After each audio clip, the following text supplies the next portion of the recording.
There's nothing more painful than being cast out by your own family. Apache warrior Talen stands beside the old wooden homestead, holding a wolf pup close to his heart, while his aunt and uncle shout at him to leave. His bags are thrown in the dirt. 3 generations of his family lived in this house, but now they're throwing him out for refusing to sell their land. They call it worthless grassland, but they're wrong. Hidden beneath that green prairie is over $2 million worth of silver. His grandfather knew about it and kept it secret to protect the land from greed. Talen finds the proof weeks later in his grandfather's old medicine pouch. Now he has to choose. He can use this secret to win back his family and reclaim his place. Or he can honor his grandfather's wish to keep the land sacred and walk away forever. But will the bond between a warrior and his wolf give him the strength to choose honor over revenge? Before we jump back in, tell us where you're tuning in from, and if this story touches you, make sure you're subscribed, because tomorrow I've saved something extra special for you. The morning sun cast long shadows across the weathered planks of the homestead porch, where Talen first learned to walk. He could still remember his grandfather's calloused hands steadying his small steps, the old man's voice carrying stories on the prairie wind. That same wind now felt cold against his face as he stood in what had once been his sanctuary. The wooden house bore the marks of 3 generations. His great-grandfather had built the foundation with stones pulled from the very earth that now rejected Talen. His grandfather had added the 2nd room where Talen was born during a fierce winter storm. His own father had reinforced the walls before leaving for the war that claimed his life. Each board, each nail, each weathered shingle held memories that ran deeper than blood.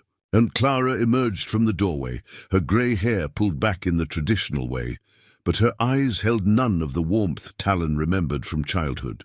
Behind her, Uncle Joseph's weathered face was set in stone, his arms crossed over his chest like a barrier between past and present. These were the people who had raised him after his parents died, who had taught him the old ways, who had called him their own son for 32 years. "You're being foolish, Talen," Clara said, her voice carrying the weight of exhaustion. "This land is nothing but grass and rocks.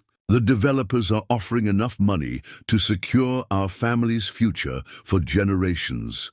Joseph stepped forward, his boots heavy on the wooden porch. "Your grandfather would understand. Times have changed. We can't eat tradition, and we can't pay bills with stories." The wolf pup in Talen's arms whimpered softly, sensing the tension that crackled between them like lightning before a storm. The small creature had come to him 3 days ago, orphaned when hunters killed its mother near the creek. Something in its amber eyes reminded Talen of his grandfather's gaze, ancient, knowing, unbroken by the world's cruelties. "Grandfather told me this land was sacred," Talen replied, his voice steady despite the turmoil in his chest. "He said the spirits of our ancestors rest here, that this ground holds the memories of our people." Clara's laugh was bitter. "Spirits don't pay the doctor bills when Joseph's arthritis flares. Memories don't fix the roof when winter storms tear the shingles away. Wake up, Talen. This isn't the old world anymore." Through the window, Talen caught sight of Sarah, Clara, and Joseph's daughter watching from the kitchen. At 15, she carried herself with the quiet dignity of their people, but her eyes held tears she was too proud to shed. She had been the one to bring the wolf pup to him, defying her parents' orders to stay away from the dangerous wild animal. The grassland stretched endlessly beyond the homestead, rolling green hills that seemed to breathe with the rhythm of the earth itself. To outsiders, it might appear unremarkable, just another piece of rural property in the high country of New Mexico. But Talen saw what his grandfather had taught him to see, the sacred places where ceremonies had been held for generations, the hidden springs that had sustained their people through drought years, the subtle markers that told stories older than written history. "The Whitman Development Corporation has been very patient," Joseph continued, pulling a folded paper from his shirt pocket. "But this is their final offer. $23,000 for the 160 acres. It's more money than we've ever seen." Talen's jaw tightened. The Whitman Corporation had been circling like vultures for months, their representatives appearing at the homestead with increasing frequency. They spoke of progress, of bringing jobs to the area, of development that would benefit everyone. But their eyes held the same hunger Talen had seen in the faces of those who had taken so much from his people over the generations. "And if we refuse?" Talen asked, though he already knew the answer. Clara and Joseph exchanged a look that spoke of conversations held in whispered tones, of fears they hadn't voiced to him directly. "They've made it clear that the county is considering seizing the land for unpaid taxes," Clara said quietly. "We're 3 months behind on payments. The medical bills from Joseph's surgery last year, we could lose everything anyway," Joseph finished. "At least this way we get something for it." Talen's mind raced through possibilities, searching for solutions that might save both the land and his family's financial crisis. His job at the tribal council provided modest income, but not enough to cover the mounting debts that seemed to multiply like storm clouds. The wolf pup stirred in his arms, its small nose twitching as if catching a scent on the wind. Talen looked down into those amber eyes and felt something pass between them, a recognition, a bond that transcended the barrier between human and animal. His grandfather had always said that wolves chose their companions carefully, that such partnerships were gifts from the spirit world. "There has to be another way," Talen said, his voice carrying the quiet authority that had made him respected among the tribal elders despite his relatively young age. "This land holds more value than money can measure." "Value doesn't feed families," Clara snapped, her patience finally fraying. "It doesn't keep the lights on or put gas in the truck. You're living in a dream world, Talen, just like your grandfather did." The words stung because they echoed his own deepest fears. Perhaps he was being naive. Perhaps clinging to the old ways in a modern world was simply a form of self-destruction. But every fiber of his being rebelled against the idea of seeing this sacred ground carved up for shopping centers and housing developments. Sarah appeared in the doorway, her young face set with determination that reminded Talen powerfully of their grandfather. "What if we found another way to raise the money?" she asked quietly. Clara turned on her daughter with frustration born of desperation. "What way?" "We've talked about this, Sarah. There is no other way." "There might be," Sarah said, her eyes meeting Talen's. "Grandfather always said this land held secrets. Maybe we just need to look harder." Joseph's expression softened as he looked at his daughter. "Sweetheart, your great-grandfather told many stories. They were meant to teach us about respecting the earth, not to solve our practical problems." The wolf pup suddenly lifted its head, ears alert, as if responding to something beyond human hearing. Talen felt a chill run down his spine, a sensation he remembered from childhood when his grandfather would speak of the spirits that watched over their people. "Oh, give me time," Talen said finally. 1 month. Let me see if there's another solution before you sign those papers." Clara shook her head sadly. "And what will you do in a month that we haven't already tried?" Talen didn't have an answer, but something deep in his chest.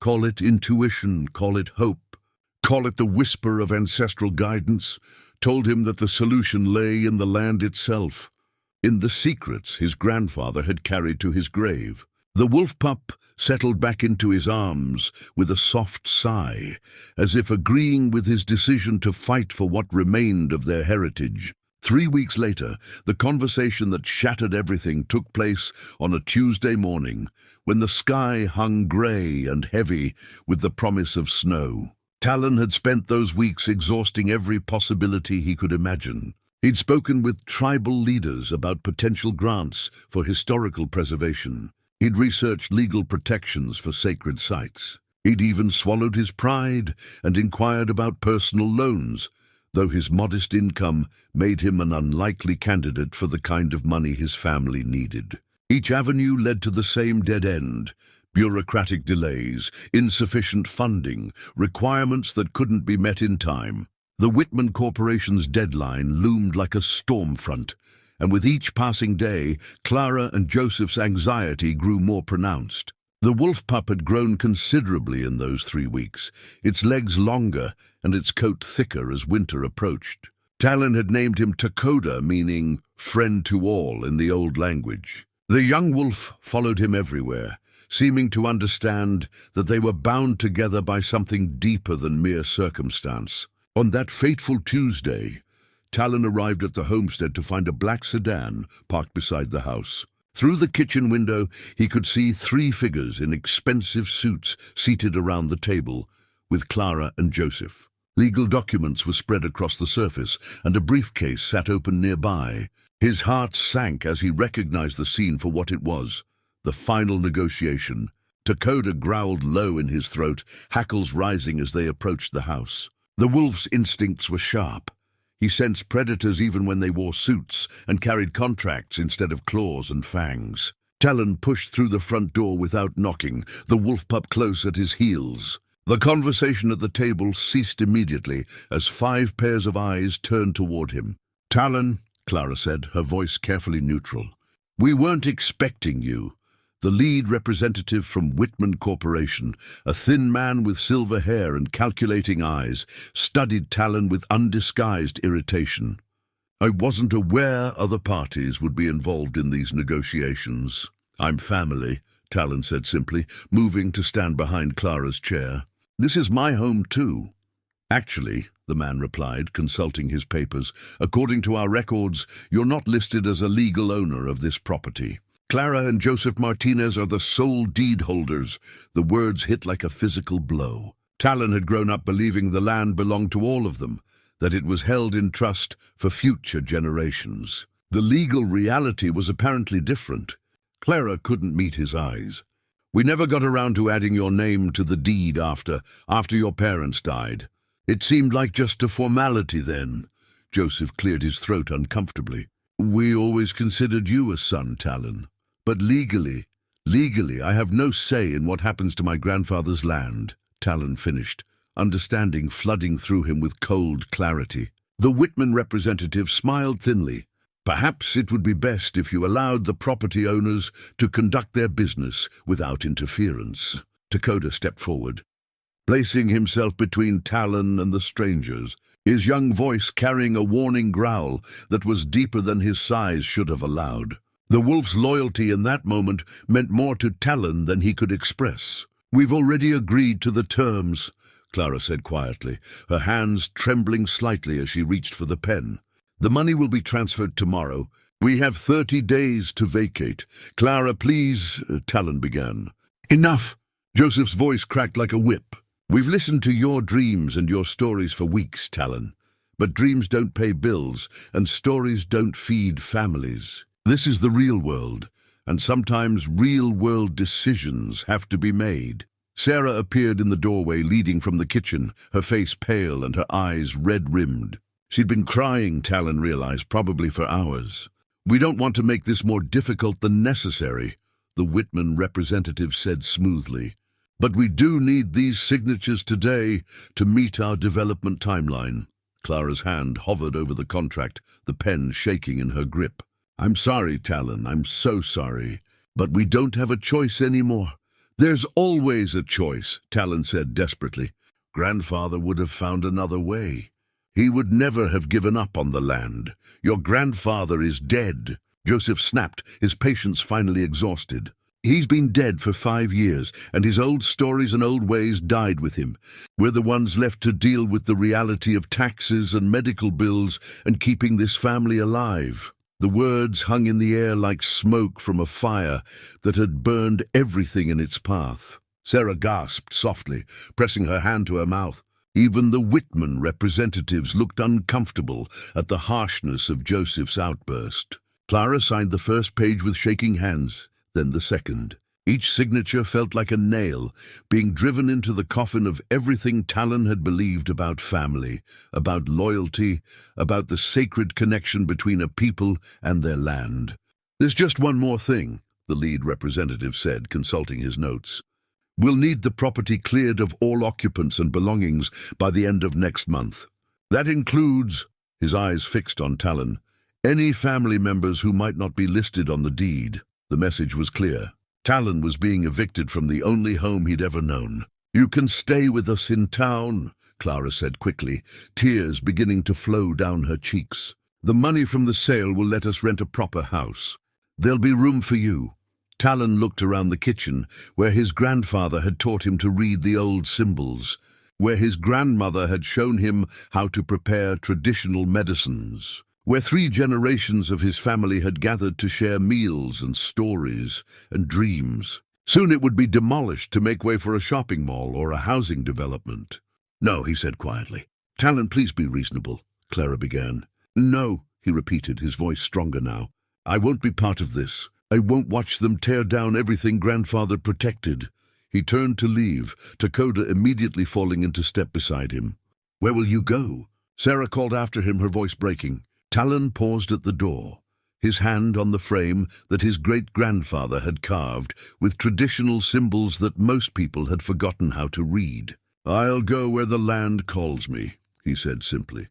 "Where Grandfather taught me to listen." "Don't be foolish," Joseph said. "Winter's coming. You can't survive out there with just a wolf pup for company."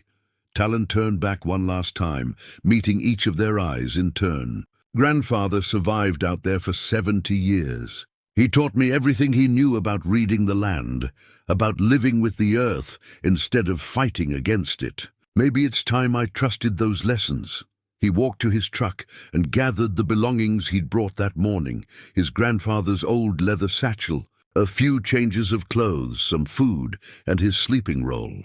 Everything that mattered to him could fit in the bed of a pickup truck. As he prepared to drive away, Sarah ran out of the house, tears streaming down her face. She pressed something into his hands, Dakota's small blanket, the one she'd wrapped him in when she first brought the orphaned pup to Talen. "Take care of him," she whispered. And maybe someday, when this is all over, you can forgive us." Talen looked down at the young woman who carried his grandfather's blood, who still believed in the old stories, even when the adults around her had given up hope. "There's nothing to forgive," he said gently. "You did what you thought you had to do. Now I have to do the same." He drove away without looking back, Dakota sitting in the passenger seat with his amber eyes fixed on the road ahead. Behind them, the homestead grew smaller until it disappeared entirely. But the weight of loss settled in Talen's chest like a stone that would never be lifted. The land would remember, even if the people forgot. And somewhere in the hills and valleys his grandfather had loved, answers waited for those brave enough to seek them. The first night alone in the wilderness tested every lesson his grandfather had ever taught him about survival and endurance. Talen made camp in a sheltered grove of cottonwoods near the creek, where he'd first found Dakota's mother. The spot felt appropriate somehow, a place where endings and beginnings intersected, where loss had led to unexpected companionship.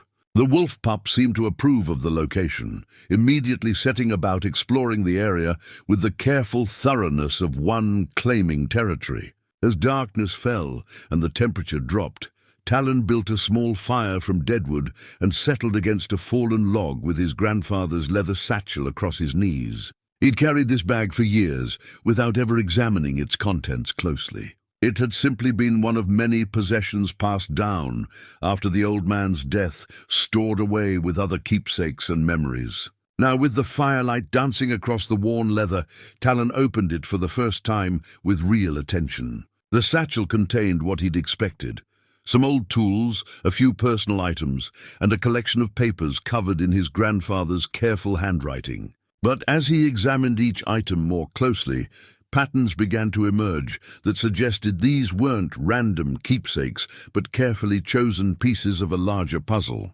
The papers were covered with symbols he recognized from childhood, traditional markings that his grandfather had taught him to read during long summer afternoons. But mixed among the familiar symbols were others he'd never seen before, intricate designs that seemed to map relationships between natural landmarks and spiritual significance. Dakota curled up beside the fire, but his ears remained alert to sounds in the darkness beyond their small circle of light. The young wolf's presence was comforting, a reminder that he wasn't entirely alone in this vast landscape of uncertainty. One paper in particular caught Talen's attention. It appeared to be a rough sketch of the area around the homestead, but with details marked that didn't correspond to anything he recognized. Strange symbols were placed at specific locations, connected by dotted lines that formed geometric patterns across the familiar terrain. As he studied the markings by firelight, memories began to surface of walks he'd taken with his grandfather to various locations around their land. At the time, these had seemed like casual wanderings, opportunities for the old man to share stories and wisdom. But now, Talen began to see them differently, as systematic visits to specific points marked on this mysterious map. The largest symbol was placed near what appeared to be the creek, but in an area Talen didn't remember exploring. His grandfather's writings surrounded this symbol, dense notes in the old language that would require careful translation to fully understand. Takoda suddenly raised his head, ears pricked towards something in the darkness. The wolf's posture was alert but not alarmed, curious rather than threatened. A moment later, Talen heard what had caught the animal's attention, the soft hoot of an owl somewhere in the cottonwoods above them. His grandfather had taught him that owls were messengers, carriers of wisdom from the spirit world to those who knew how to listen. The timing felt significant, a reminder that he wasn't simply camping in the wilderness, but beginning a journey that connected him to something larger than his immediate circumstances. By the flickering firelight, Talen began to translate his grandfather's notes, working slowly through the archaic phrases and spiritual terminology. What emerged was a picture of the land around the homestead that was far more complex than he'd ever imagined. According to his grandfather's writings, the area contained multiple sites of spiritual significance, places where ceremonies had been conducted for generations beyond memory. But more than that, the notes suggested these sites were connected in specific ways, forming a network of sacred geography that mapped onto the natural features of the landscape. One phrase appeared repeatedly in the margins: "Where water sings to silver, the earth remembers." Talen puzzled over this cryptic statement, trying to understand what his grandfather might have meant by such poetic language. The fire burned lower as the night progressed, and Talen found himself studying the map sketch with growing fascination. If his translation was correct, his grandfather hadn't just been preserving stories and traditions, he'd been maintaining a detailed record of sacred sites, their relationships to each other, and their significance in the spiritual geography of their people. More intriguingly, several of the marked locations appeared to be places Talen had never visited, despite growing up on this land. It was as if his grandfather had kept certain areas secret, revealing them only through these coded notes that required both traditional knowledge and careful interpretation to understand. Takoda stirred in his sleep, making small sounds that might have been dreams of running with his pack. The wolf's presence reminded Talen that he wasn't the only one who'd been displaced from his natural family. Perhaps they were meant to find their way together, two creatures learning to navigate a world that had suddenly become unfamiliar. As the fire died to glowing embers, Talen carefully folded the papers and returned them to the satchel. Tomorrow, he would begin exploring the locations marked on his grandfather's map, starting with the closest ones and working outward in a systematic search for whatever secrets the old man had been protecting. The owl called again from the darkness, its voice carrying across the creek and echoing off the hills beyond. In that sound, Talen heard both grief for what had been lost and hope for what might yet be discovered. His grandfather's legacy wasn't just the stories and traditions he'd passed down, it was this deeper knowledge, this understanding of the land that went beyond surface appearances to the spiritual realities that shaped everything. Sleep came fitfully, filled with dreams of his grandfather walking through familiar landscapes that somehow contained hidden depths and secret passages. In the dreams, the old man was always just ahead, turning to beckon Talen forward toward understanding that remained tantalizingly out of reach. When morning came, Takoda was already awake, sitting at the edge of their camp and watching the sunrise paint the eastern hills in shades of gold and crimson. The wolf's posture suggested patience, but also readiness, a willingness to follow wherever this journey might lead. Talen broke camp methodically, packing his few belongings with the care his grandfather had taught him to show for all possessions, no matter how humble. The leather satchel went into his pack, where it would be protected but easily accessible when he needed to consult the mysterious map. The first location marked on his grandfather's sketch was less than a mile from their campsite, near a bend in the creek, where the water flowed over a series of natural stone steps. Talen had played in that area as a child, but apparently there were aspects of it he'd never noticed or understood. With Dakota ranging ahead to scout the path, Talen set out toward the first marker on his grandfather's secret map, carrying hope and uncertainty in equal measure. Whatever answers waited in the landscape ahead, he was finally ready to begin the search his grandfather had somehow prepared him for without his knowledge. The morning air was crisp with the promise of winter, but for the first time since the confrontation at the homestead, Talen felt something other than loss and anger. He felt the beginning of purpose, the sense that this exile might lead to discoveries that would change everything. The bend in the creek revealed its secrets slowly, like a flower opening to morning light. At first glance, the location appeared exactly as Talen remembered from childhood, a series of natural stone ledges over which the water cascaded in small waterfalls, creating pools that reflected the sky like scattered mirrors. Cottonwoods and willows grew thick along the banks, their roots holding the earth steady against the creek's gentle erosion. But as Talen studied the area with his grandfather's map in hand, details emerged that his younger eyes had missed. The stone ledges weren't entirely natural. Subtle tool marks suggested human hands had shaped them generations ago, creating a pattern in the water's flow that was both beautiful and purposeful. Dakota ranged along the creek bank, nose to the ground, following scents that told stories Talen could only imagine. The young wolf paused frequently at specific spots, his behavior suggesting recognition of something significant that human senses couldn't detect. Following his grandfather's notes, Talen located a large boulder that sat slightly apart from the others, positioned where it would catch the first rays of sunrise. The stone bore faint markings that had been worn nearly smooth by decades of weather, but in the right light, traditional symbols were still visible. According to the map, this boulder marked what his grandfather had called a listening place, a location where the boundary between the physical and spiritual worlds grew thin, where those who knew how to wait and observe might receive guidance from ancestors. Talen settled himself against the boulder and closed his eyes, trying to remember the meditation techniques his grandfather had taught him during their long walks together. The old man had spoken of learning to quiet the modern mind's constant chatter, to listen instead with the deeper awareness that connected all living things. At first, he heard only ordinary sounds, water flowing over stone, wind stirring leaves, Dakota's quiet movements along the bank. But gradually, as his breathing slowed and his attention deepened, other layers of sound began to emerge. There was a quality to the water's voice here that was different from other places along the creek. The combination of stone ledges and flowing current created a complex harmony, almost like the resonance of a musical instrument. His grandfather's phrase echoed in his memory, "Where water sings to silver, the earth remembers." Opening his eyes, Talen studied the creek with new attention.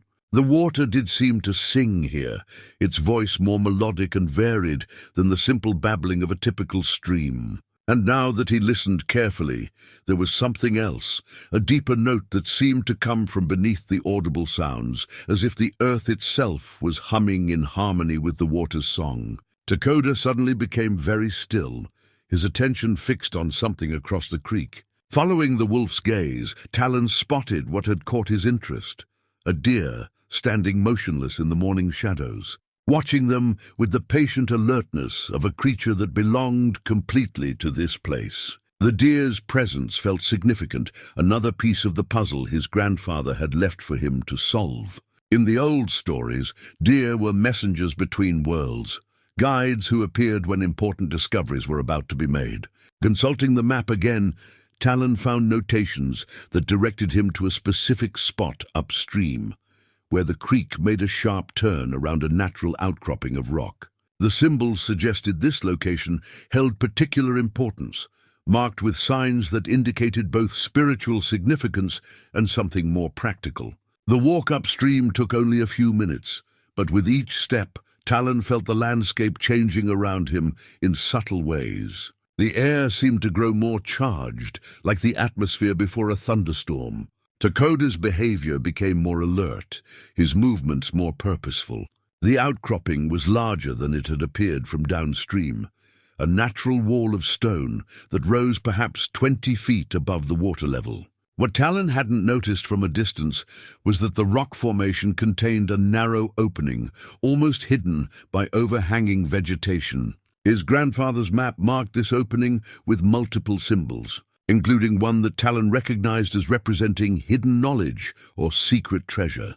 The old man's notes were dense here, written in a mixture of traditional symbols and coded language that would require careful study to fully decode. But one phrase was clear enough: "The Earth's gift waits where shadows dance with light." Talen approached the opening cautiously, aware that he was crossing from the familiar landscape of his childhood into territory that had been kept secret from him. The passage was narrow but navigable, leading into a natural cave system that his grandfather had apparently known about for decades.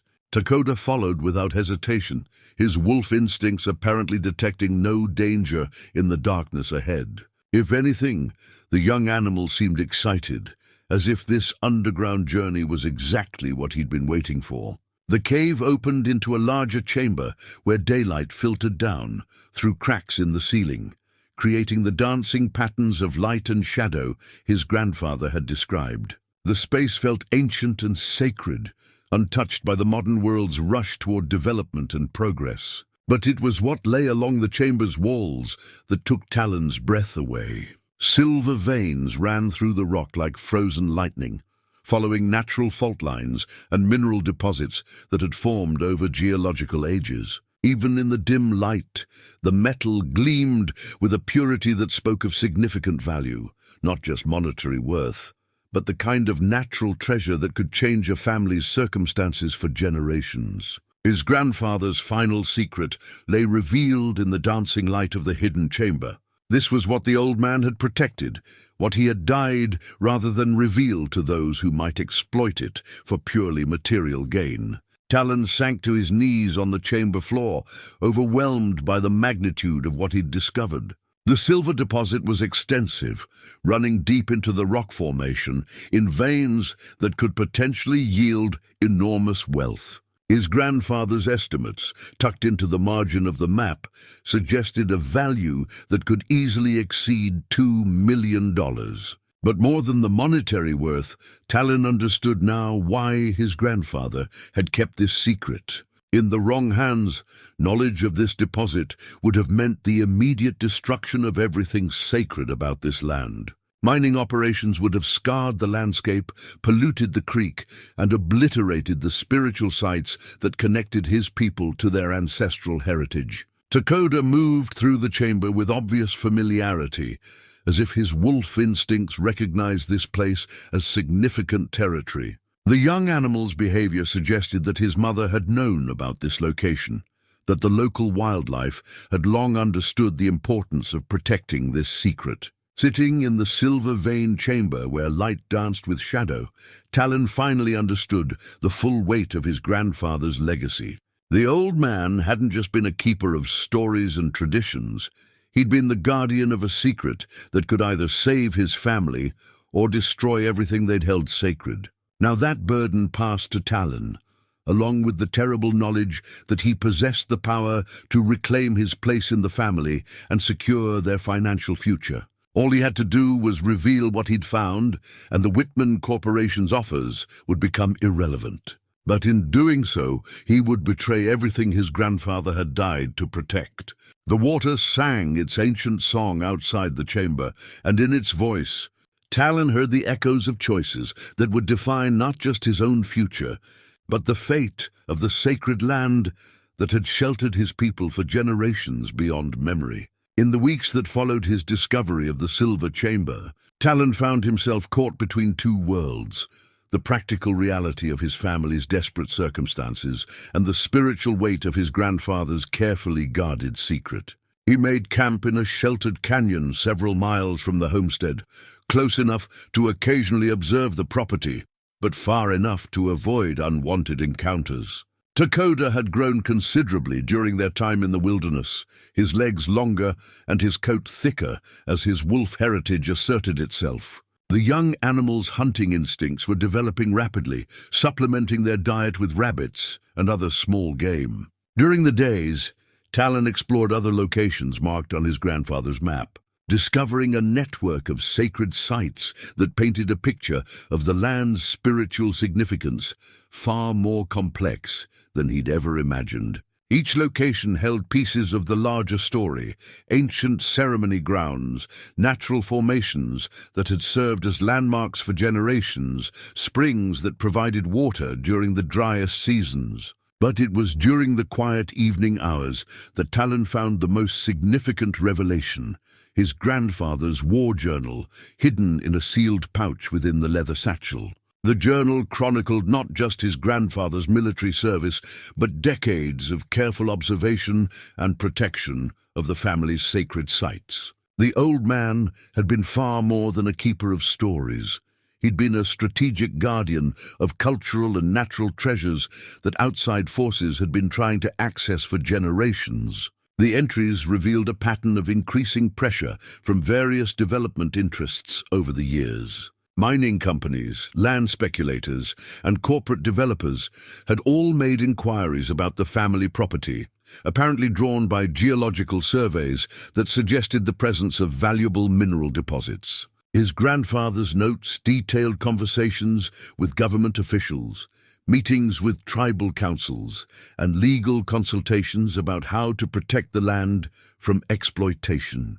The old man had understood that knowledge of the silver deposit would eventually attract the kind of attention that could destroy everything he'd worked to preserve. One entry, dated just months before his grandfather's death, proved particularly illuminating. The Whitman Corporation has made contact through intermediaries. They claim to be interested in the land for housing development, but their questions suggest knowledge of mineral deposits. I suspect their geological surveys have revealed what I've worked so hard to keep secret. Time is running short. I must prepare Talen for what's coming, but he's not ready to understand the full burden yet. The old ways require that knowledge be earned through experience, not simply given. Reading those words by firelight, with Takoda sleeping peacefully beside him, Talen felt the full weight of his grandfather's wisdom. The old man had known this crisis was coming. He'd prepared the map and the clues not as random keepsakes, but as a carefully designed test that would prepare Talen to make the right choice when the moment arrived. Other journal entries revealed the spiritual dimensions of his grandfather's guardianship. The silver wasn't just valuable metal. According to traditional beliefs, it was a gift from the earth spirits that carried special significance for ceremonies and healing practices. Mining it for purely commercial purposes would be a form of spiritual desecration that could bring consequences extending far beyond economic gain. The journal also contained detailed observations about the wildlife in the area, including several references to a wolf pack that had lived near the creek for many years. His grandfather's notes suggested that the wolves had somehow understood the importance of protecting the Silver Chamber, avoiding the area during their hunts to prevent drawing attention to its location. Takoda's mother had apparently been part of this guardian tradition, which explained why the wolf pup had shown such immediate recognition of the sacred sites. The young animal wasn't just Talen's companion. He was carrying forward a legacy of protection that extended across species lines. As autumn deepened toward winter, Talen began making reconnaissance trips that brought him within sight of the homestead. What he observed there filled him with conflicting emotions. The Whitman Corporation had wasted no time beginning their preliminary surveys. Trucks and equipment appeared on the property with increasing frequency, and Talen could see survey stakes being driven into the ground in systematic patterns. The developers were clearly preparing for a major operation that would transform the entire landscape. More troubling were the signs of his family's ongoing struggles. Clara and Joseph appeared increasingly haggard during his distant observations, their movements suggesting the kind of exhaustion that comes from sustained worry and sleepless nights. Sarah seemed to have withdrawn into herself, spending long hours sitting alone on the porch where she'd once played as a carefree child.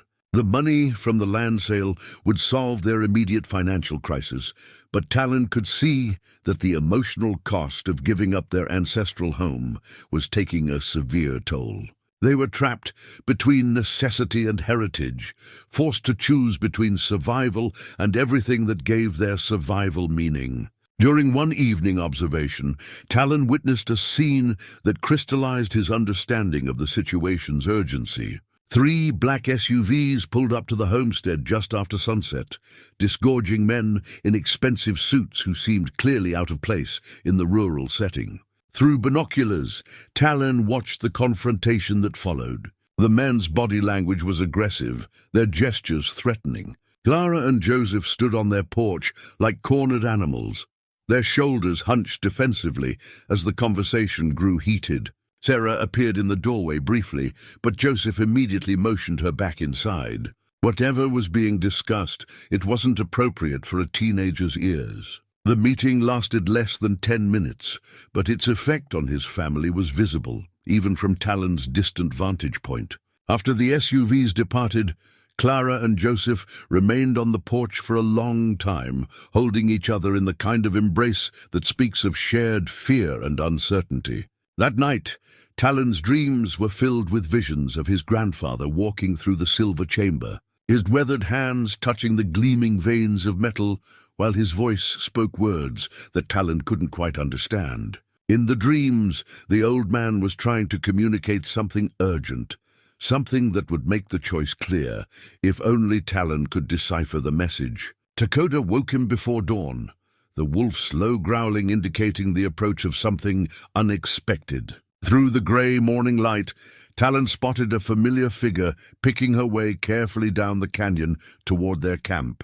Sarah had found them. The teenager moved with the careful stealth she'd learned during childhood games, but her inexperience in wilderness navigation was evident in her uncertain steps and frequent pauses to check her bearings. She carried a backpack and what appeared to be supplies for an extended conversation. More significantly, she carried something wrapped in traditional cloth, something that made Dakota's ears prick with interest and recognition. As she approached their campsite, Sarah's young face showed the strain of the weeks since Talen's departure, but her eyes held the same determination he remembered from their grandfather, the stubborn courage that had carried their people through generations of challenges and changes. Whatever message she'd come to deliver, whatever secret she'd brought wrapped in that ceremonial cloth, Talen sensed that the careful balance he'd maintained between discovery and action was about to shift in ways that would demand immediate and irreversible choices. Sarah unwrapped the ceremonial cloth with reverent care, revealing an object that made Talen's breath catch in his throat, a silver pendant unlike anything he'd ever seen. The pendant was clearly ancient, its surface bearing intricate designs that seemed to shift and flow in the morning light. The silver was pure and lustrous, untarnished despite what must have been considerable age.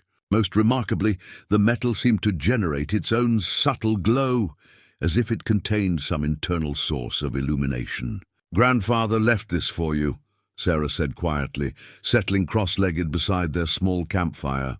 "It was hidden in his bedroom, wrapped with a note that had your name on it. Mom and Dad don't know I found it." Dakota approached the pendant with obvious fascination, his nose twitching as he caught scents that spoke to his deeper instincts. The wolf's behavior suggested recognition, as if he'd encountered similar objects during his brief time with his mother. Talen accepted the pendant with hands that trembled slightly. The moment his fingers touched the silver, a jolt of recognition passed through him. Not memory exactly, but something deeper, as if the metal itself carried imprints of every hand that had held it across generations. "There's more," Sarah continued, producing a folded paper from her jacket pocket. "Grandfather's note explains what this is and why he wanted you to have it. The note was written in his grandfather's careful script, but the words seemed to glow with significance as Talen read them. My grandson, if you are reading this, then the time has come for the greatest test of our family's guardianship.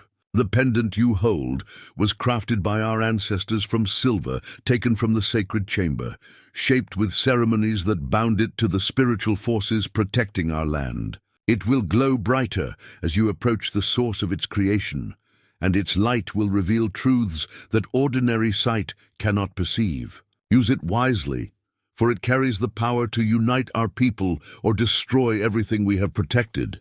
The choice, as always, must be yours to make freely." As if responding to the reading of the note, the pendant's glow intensified noticeably. Takoda whined softly, backing away from the increased radiance, though his eyes remained fixed on the object with unwavering attention. "There's something else you need to know," Sarah said, her young face grave with worry. "Those men who came to the house last night, they weren't just pushing for the land sale. They were asking specific questions about grandfather's possessions, about old maps and journals. They seemed to know he was hiding something important."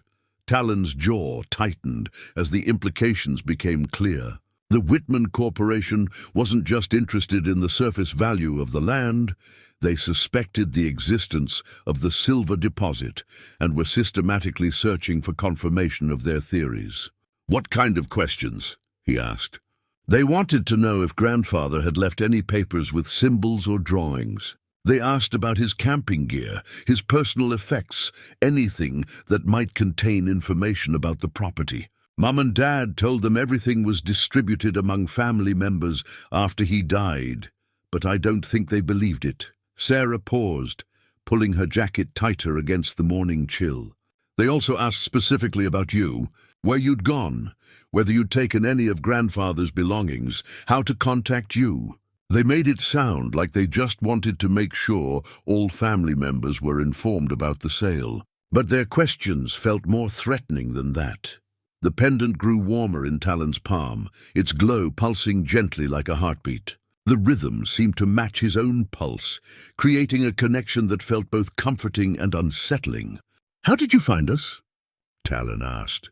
Sarah smiled for the first time since arriving at their camp. "Grandfather taught me to track, remember? And besides, Takoda's been leaving scent trails all over this part of the territory. Any wolf would be able to follow them." The young wolf looked up at the sound of his name, his tail wagging briefly before his expression returned to its characteristic alertness. During their weeks in the wilderness, Takoda had grown not just in size, but in awareness, his wild instincts sharpening while his bond with Talen deepened. "Sarah, you need to go back before your parents discover you're missing," Talen said. "If the Whitman people are asking questions about me, they might be watching the family for signs that we're still in contact." "I can't go back," Sarah replied firmly. "Not yet. There's something happening at the house that you need to understand. Those corporate people aren't just making offers anymore. They're making threats. Last night, after the meeting, Dad found 2 of his tires slashed. This morning, someone had spray-painted messages on the side of the barn. Talen felt cold anger building in his chest. The situation was escalating beyond simple business negotiations into intimidation and harassment. His family was being targeted because they possessed knowledge that powerful interests wanted to control. "What did the messages say?" he asked. "Time's up and sell or lose everything." Mom was crying when she saw them. Dad spent the morning cleaning them off, but you could see how scared they both were. The pendant's glow intensified again, as if responding to Talen's emotional state. In its light, he could see something that hadn't been visible before. Faint symbols etched into the silver that seemed to move and change as he watched. "Grandfather's note mentioned that the pendant reveals hidden truths," Talen said slowly. I think it's showing me something about the corporate pressure your parents are facing. Sarah leaned closer, studying the pendant's shifting symbols. What do you see?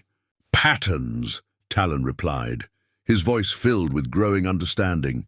The symbols are forming a map, not of the land, but of the people involved in trying to take it. Look here. This pattern shows connections between the Whitman Corporation and other entities. They're not acting alone. As they watched, the pendant's surface revealed what appeared to be a complex network of relationships and influences that extended far beyond a simple land development deal. Government officials, mining interests, and financial institutions all seemed to be connected in a web of coordination that suggested the land grab was part of a much larger operation. They know about the silver, Talen said with certainty.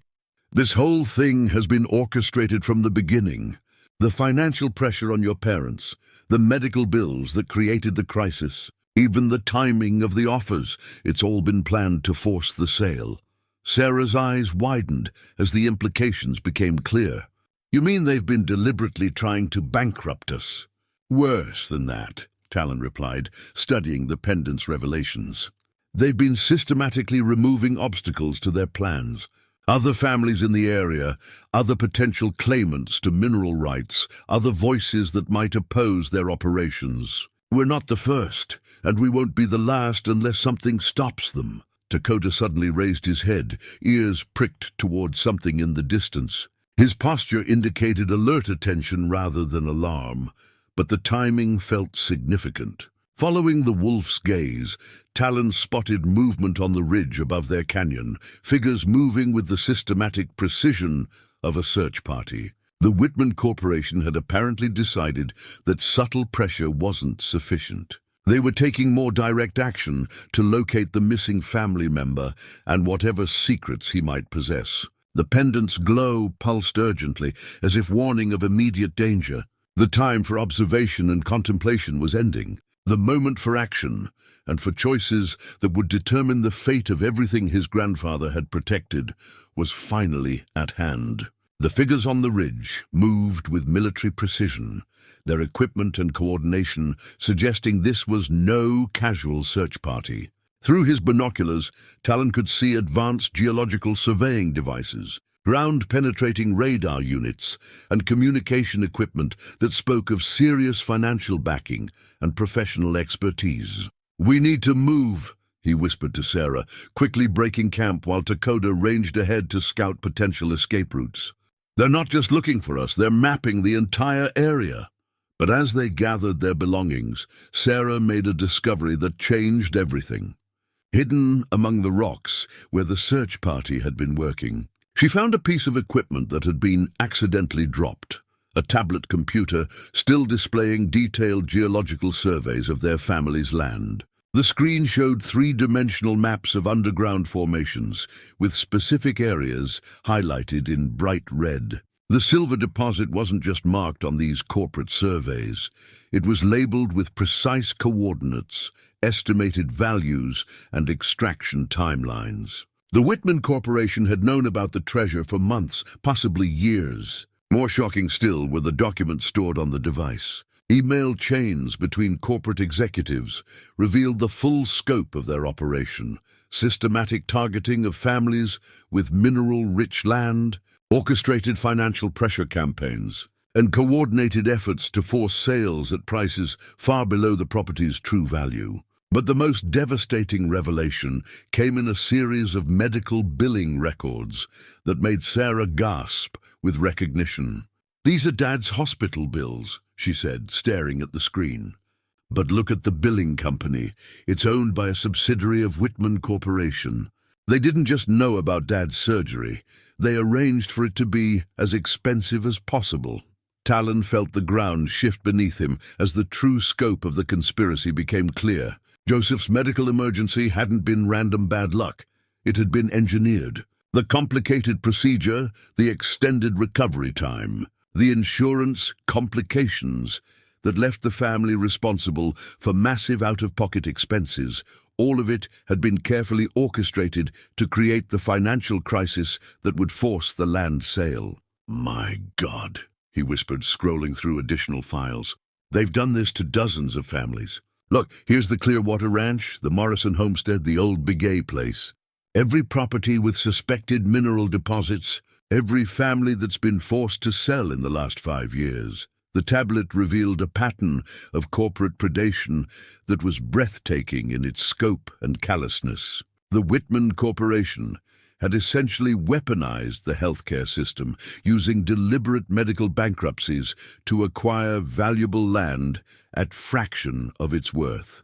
Sarah's hands shook as she read over his shoulder. "They're not just thieves, they're destroyers of families. How many people have they ruined to get what they want?" But the most chilling discovery was yet to come. Buried in the corporation's internal communications were detailed psychological profiles of their family members, including specific strategies for manipulating each person's weaknesses and fears. Clara's profile focused on her protective instincts and her fear of being unable to provide for Sarah's future. Joseph's analysis highlighted his pride and his vulnerability to guilt about being unable to support his family financially. Even Sarah had been studied, with notes about using her emotional attachment to Talen as leverage against her parents' resistance. Talen himself was described as the primary obstacle to their acquisition plans, with detailed recommendations for neutralizing his influence through isolation, discrediting and, if necessary, direct threats to his safety. "They planned my exile," he said, the realization hitting him like a physical blow. The timing of the medical bills, the pressure on Clara and Joseph, the family conflicts, they manipulated all of it to isolate me from the decision-making process. The pendant around his neck pulsed with increasing intensity, its silver surface now glowing so brightly that it was difficult to look at directly. In its radiance, additional truths became visible, connections and patterns that painted an even more disturbing picture. The local sheriff's department had received donations from Whitman subsidiaries. The county tax assessor's office had been infiltrated by corporate-friendly officials who could manipulate property valuations and tax burdens. Even the tribal council had been targeted, with several members receiving financial incentives to support development-friendly policies. The conspiracy wasn't limited to land acquisition. It was a systematic assault on the entire social and governmental structure that protected indigenous communities and their territorial rights. Dakota suddenly appeared at Talen's side, his hackles raised and his eyes fixed on movement in the distance. The search party had split into smaller groups, systematically combing the canyon in a pattern that would eventually lead them to the hidden silver chamber. "They know exactly where to look," Sarah said, studying the tablet's display. "These surveys show they've already identified the chamber's location. They're not searching randomly. They're confirming what they already suspected."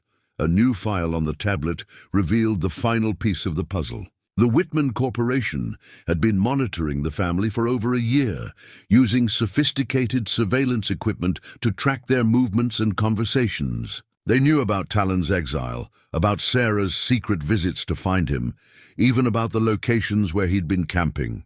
Most chilling of all, they had recorded conversations between Clara and Joseph that revealed the family's desperate consideration of more extreme options, including the possibility of revealing Talen's location to corporate representatives in exchange for better terms on the land sale. "Your parents are being pushed to betray me," Talen said quietly. "The pressure they're under isn't just financial anymore. It's emotional and psychological.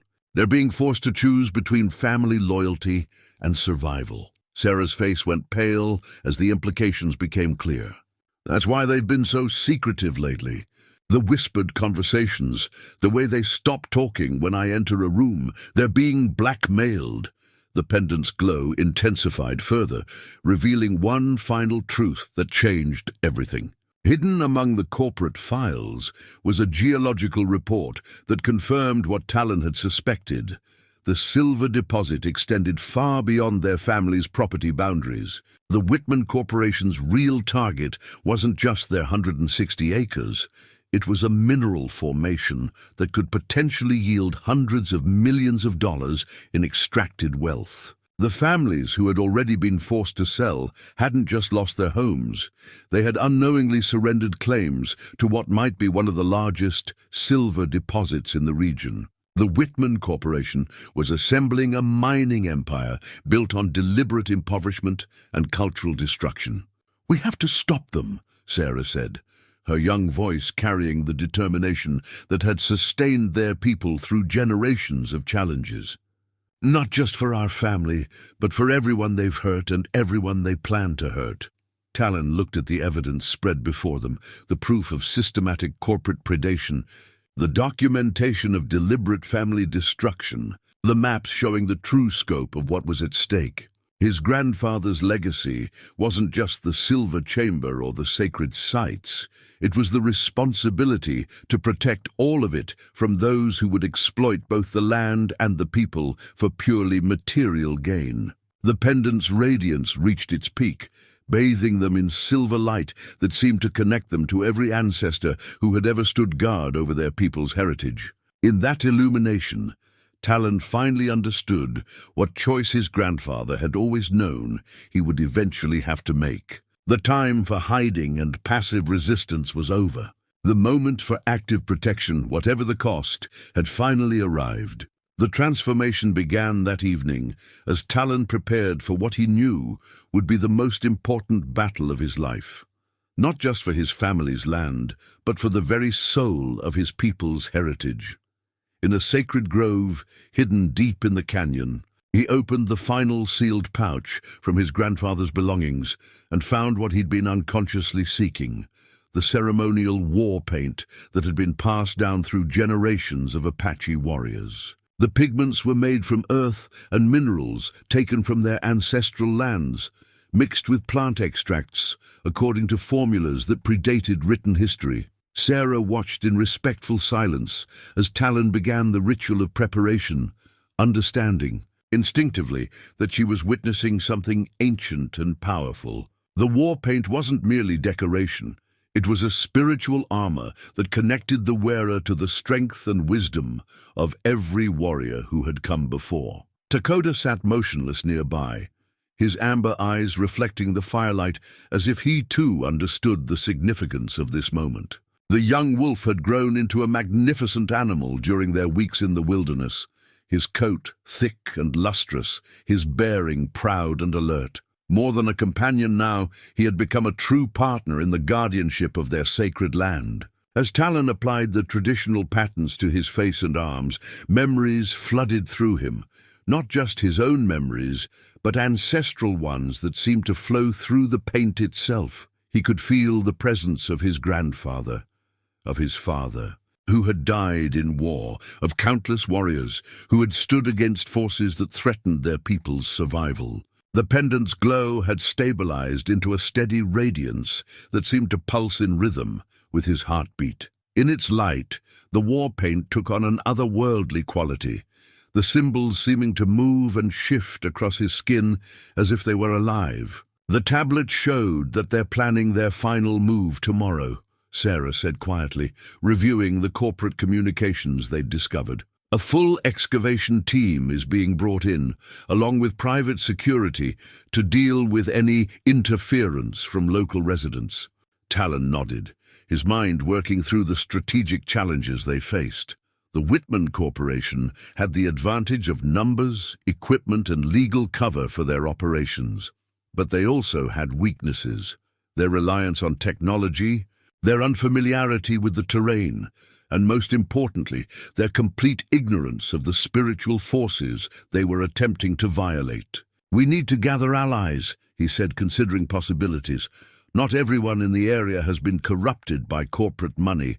There are still people who remember what this land means, who understand what's really at stake." Sarah pulled out her phone, one of the few pieces of modern technology she'd brought to their wilderness camp. "I've been in contact with some of the families from the tribal college. They've been watching what's happening to the homesteads, and they're angry about it. If we can show them the evidence we found, they'll understand that this isn't just about individual families anymore," Talen finished. It's about whether our people will have any homeland left to protect. Through the night, they worked to contact trusted friends and family members, carefully avoiding communication channels that might be monitored by corporate surveillance. The response was immediate and powerful. Dozens of people who had been waiting for leadership, for someone to stand up against the systematic destruction of their community. By dawn, a network of resistance had formed.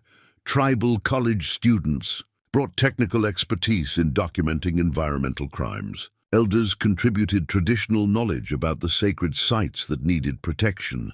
Veterans offered tactical experience in dealing with hostile forces. Even some sympathetic locals from the broader community joined the effort, recognizing that the corporate predation threatened everyone's way of life. Most importantly, 3 of the families who had been forced to sell their land in previous years agreed to come forward with their stories, breaking the silence that had allowed the Whitman Corporation to operate without public scrutiny.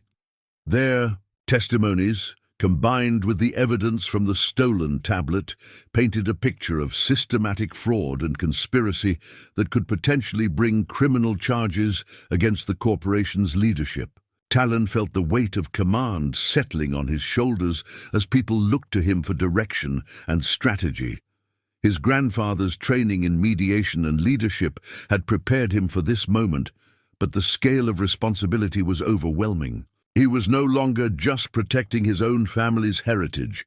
He had become the focal point for his entire community's resistance to cultural destruction. The war paint on his face had dried to a deep, earthy red that seemed to glow with internal fire. Looking at his reflection in the creek's still water, Talen saw not just his own features, but the faces of all the warriors who had carried this burden before him. The continuity was both humbling and empowering. Takoda had undergone his own transformation during the night. The wolf's playful puppy behavior had been replaced by the focused intensity of a predator preparing for battle. His connection to Talen had deepened beyond simple companionship. They moved now with the synchronized awareness of a hunting pack, each understanding the other's intentions without need for words. As the sun reached its zenith, Talen began the final phase of his preparation. From his grandfather's belongings, he withdrew an object that had remained wrapped and hidden until this moment, a war lance that had been crafted by his ancestors. From wood, taken from the sacred groves and tipped with silver from the hidden chamber. The lance was more than a weapon. It was a spiritual focus that channeled the protective power of the land itself. Holding it, Talen could feel the presence of every guardian who had ever stood watch over their people's heritage. The responsibility was immense, but so was the strength that flowed through him. Sarah had taken on the role of communications coordinator, maintaining contact with their growing network of allies while monitoring corporate communications through the stolen tablet. Her youth made her uniquely suited to the technical aspects of modern resistance, while her heritage connected her to the deeper purposes they were fighting to preserve. "They're moving equipment toward the Silver Chamber," she reported, watching the real-time updates on corporate deployment schedules. Heavy machinery, excavation tools, and a security team that looks more like a military unit than a construction crew. Talen gripped the war lance tighter, feeling its power resonate through his bones. The time for preparation was ending. The moment for confrontation, for choosing between the safety of compliance and the honor of resistance, had finally arrived. "Then we meet them there," he said simply, "at the place where our ancestors' spirits rest, where the earth's gifts have been protected for generations. We make our stand where it matters most." The pendant's glow intensified one final time, bathing the canyon in silver light that seemed to call forth every ancestor who had ever defended their people's sacred places. In that radiance, Talen saw not just his own reflection, but the faces of all those who had prepared him for this moment. The battle for the soul of their homeland was about to begin. The confrontation began at sunrise when the Whitman Corporation's excavation team arrived at the hidden silver chamber with enough equipment to strip mine half the canyon. Talen waited for them in the sacred grove above the chamber, his war paint gleaming in the early light, the ancient lance balanced perfectly in his hands.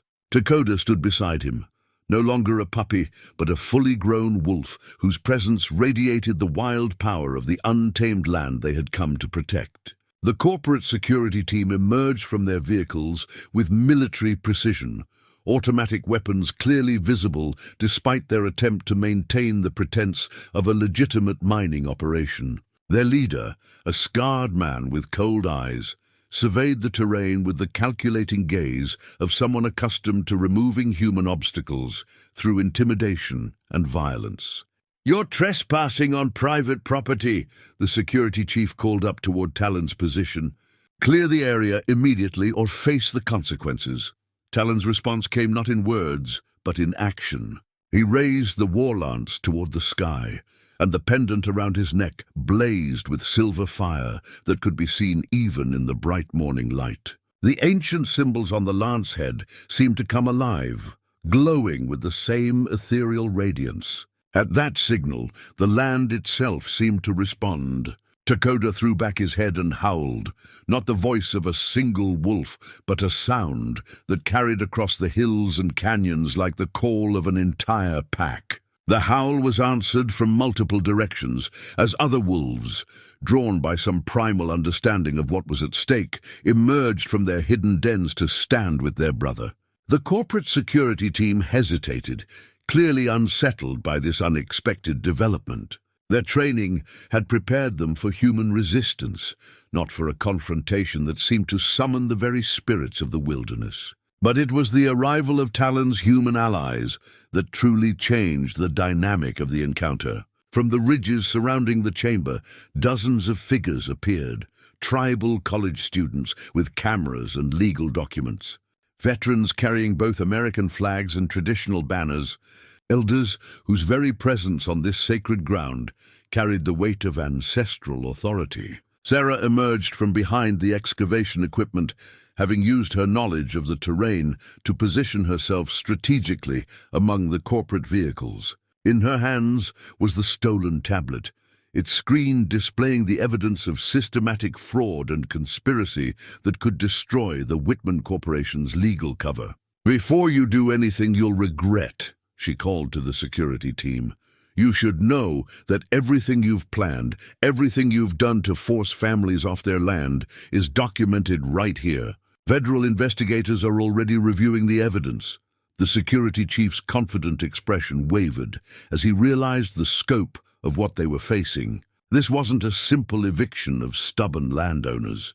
It was a coordinated resistance that threatened to expose the entire network of corporate crimes. Talen descended from his position, moving with the fluid grace of a warrior who had found perfect balance between spiritual power and physical capability. The war lance in his hands seemed to cut through the air itself, leaving trails of silver light that made the corporate operatives step backward despite their superior numbers and firepower.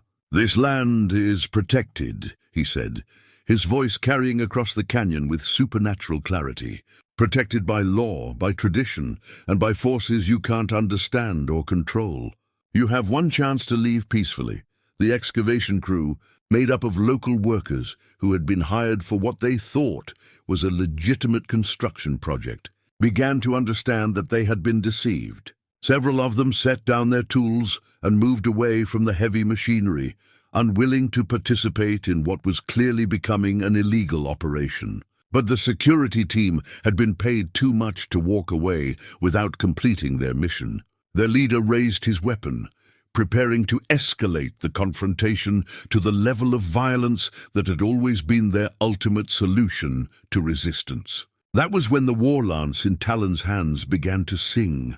The sound was unlike anything the corporate operatives had ever heard, a harmonic resonance that seemed to come from the earth itself, rising through the metal and wood of the ancient weapon to create music that spoke directly to the soul. In that song, Every person present could hear the voices of the ancestors, the whispered warnings of the land, the promise of consequences that extended far beyond immediate physical danger. Dakota and his wild brothers responded to the lance's song with their own chorus, a harmony of howls that echoed off the canyon walls and seemed to summon every guardian spirit that had ever protected this sacred place.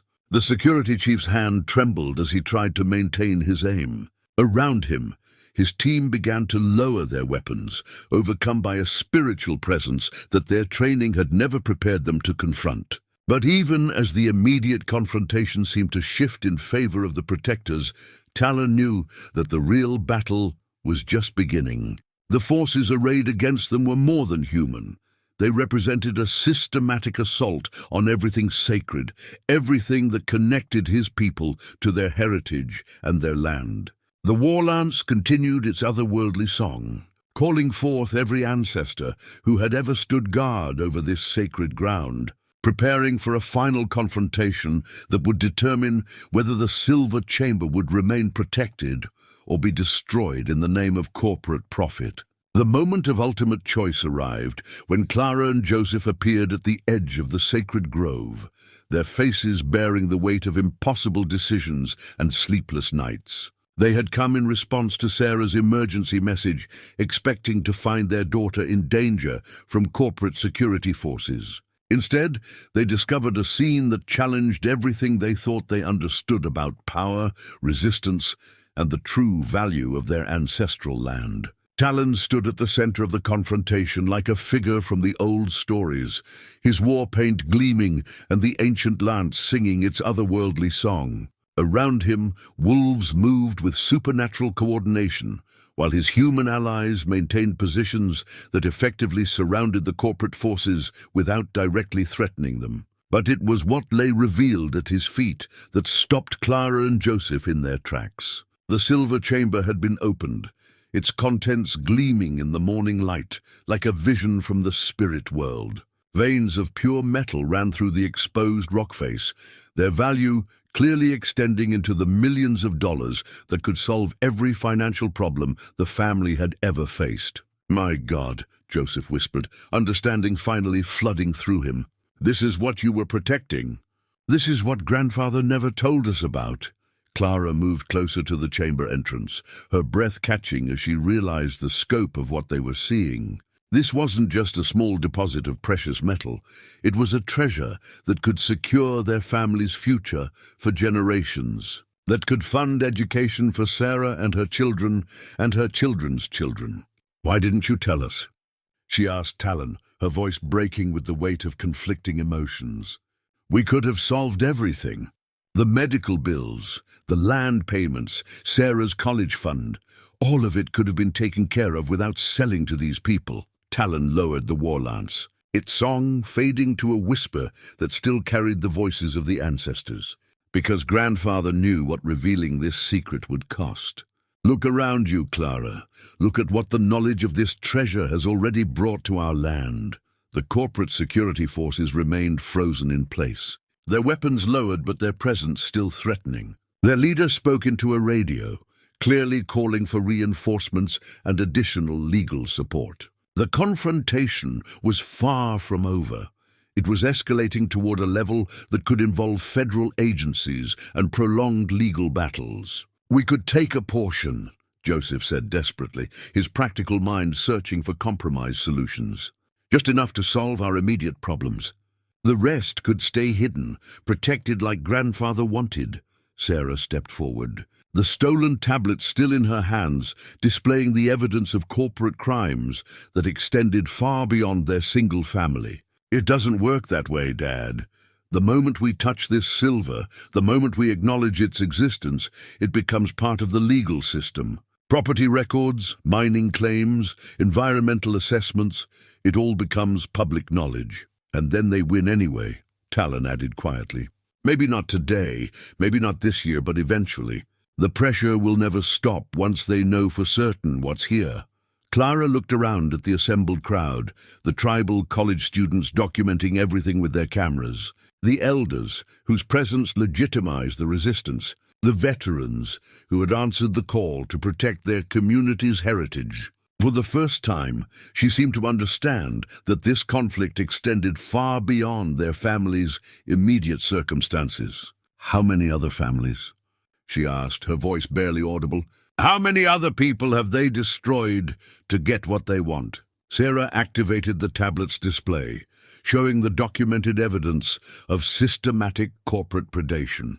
"Dozens, Mom, maybe hundreds. They've been doing this for years, using medical bankruptcies and financial manipulation to force families off mineral-rich land." The weight of that revelation settled on Clara and Joseph like a physical burden.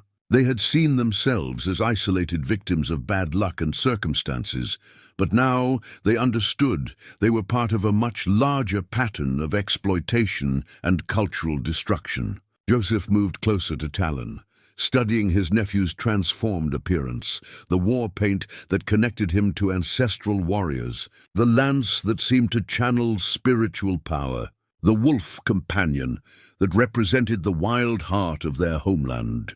"What do you need us to do?" he asked simply. The question marked the moment when family unity was finally restored, when the artificial divisions created by corporate manipulation were overcome by the deeper bonds of shared heritage and mutual protection. Talen raised the war lance again, its song returning with greater power than before.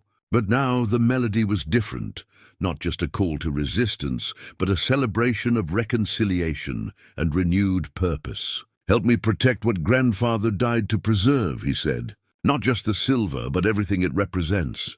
The sacred sites, the spiritual connections, the right of our people to exist on our ancestral land without being destroyed by those who see only dollar signs where we see home." Clara and Joseph took positions beside their nephew, facing the corporate forces with the unity that had always been their greatest strength. The silver chamber remained open behind them, its treasure gleaming in the morning light, but no longer as a temptation, now as a trust that they would guard together, whatever the cost. 6 months later, the old wooden homestead stood stronger than ever, its weathered boards gleaming with fresh stain and its foundation reinforced with stones gathered from the sacred creek where everything had changed. Talen sat on the porch steps in the evening light, watching Sarah practice the traditional tracking techniques their grandfather had taught him decades earlier. Takoda, now fully grown and magnificent in his wild maturity, followed her movements with patient attention, occasionally offering gentle corrections through body language that spoke to an understanding deeper than words. The wolf had chosen to remain with the family rather than return permanently to his pack, though he ranged freely between the human settlement and the wild community that had helped protect the sacred places. His presence served as a living bridge between worlds, a reminder that the bonds forged in crisis could endure and strengthen over time. Clara emerged from the kitchen with a pot of traditional tea, her movements showing the peace that came from knowing her family was truly safe for the first time in years. The medical bills that had nearly destroyed them were gone, forgiven as part of the legal settlement that had exposed the Whitman Corporation's conspiracy. Joseph's health had improved dramatically once the stress of potential homelessness was removed from their daily concerns. "The tribal council meeting went well today," she said, settling beside Talen with the easy affection that had returned to their family relationships. "They've agreed to establish the land trust exactly as you proposed." Talen nodded, feeling satisfaction that ran deeper than personal victory.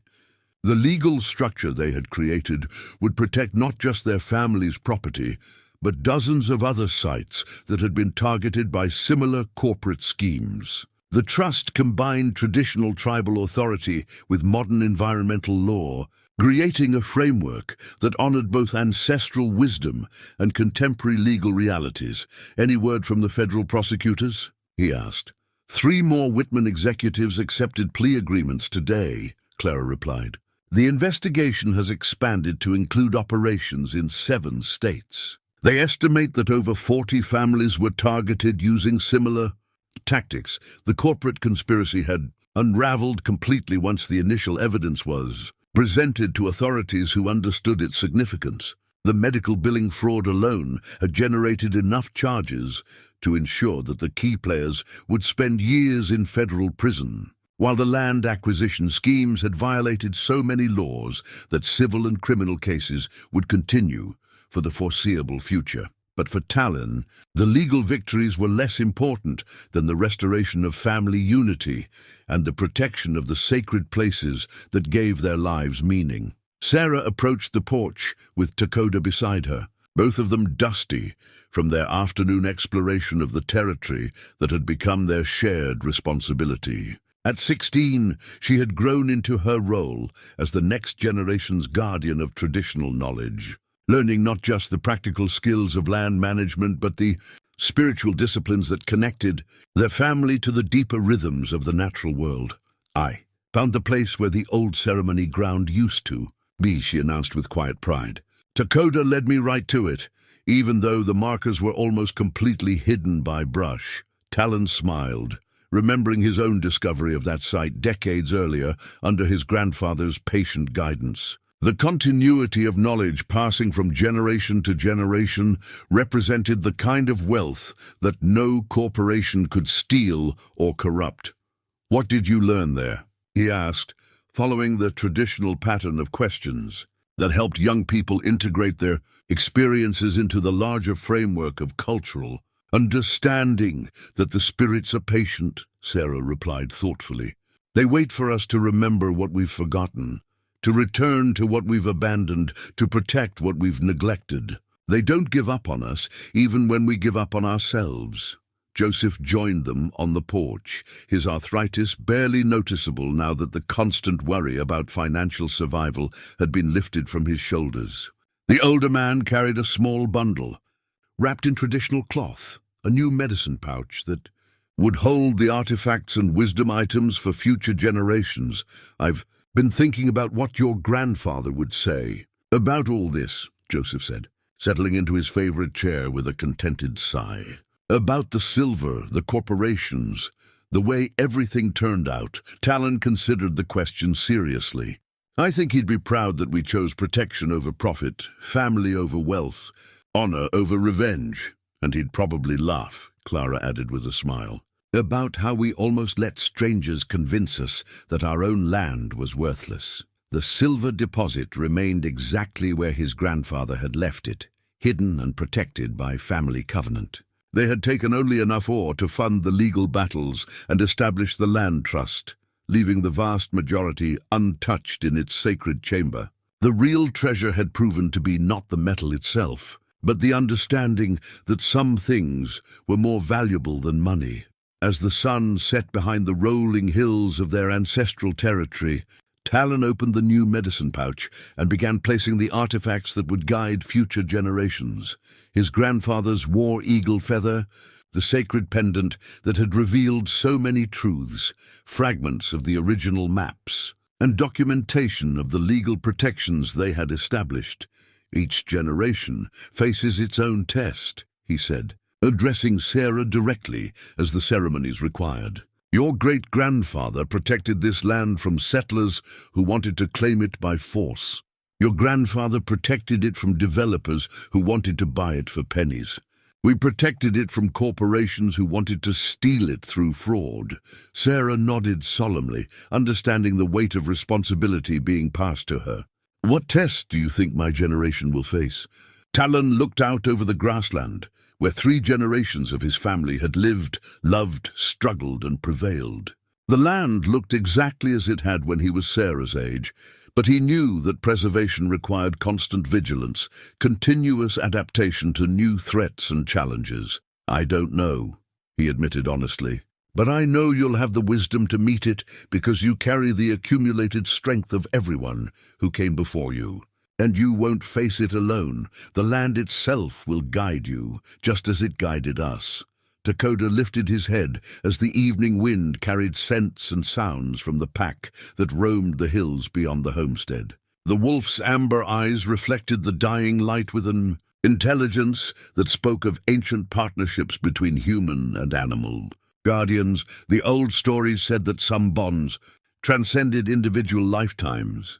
connecting souls across generations in service to purposes larger than any single creature could comprehend. Sitting on the porch where his great-grandfather had carved traditional symbols into the wooden frame, surrounded by family that had survived every attempt to divide and destroy it, Talen understood that their struggle had been part of something much greater than a dispute over property rights. They had participated in the eternal conflict between those who honored the earth and those who exploited it, between those who understood wealth in terms of relationships and those who measured it only in dollars, between those who planned for 7 generations and those who cared only for immediate profit. The war paint had long since been washed away, but the spiritual transformation it had marked remained permanent. Talen was no longer a man who had lost his family and his home. He was a guardian who had protected both by refusing to compromise the values that made them worth protecting. As the first stars appeared in the darkening sky, the homestead settled into the peaceful rhythms that would sustain it through whatever challenges the future might bring. The sacred places remained inviolate, the family bonds had grown stronger through testing, and the ancient covenant between his people and the land continued unbroken into another generation. Some victories, Talen reflected, were measured not in what was gained, but in what was preserved, and some treasures were too valuable to ever be sold, no matter what price the world might offer.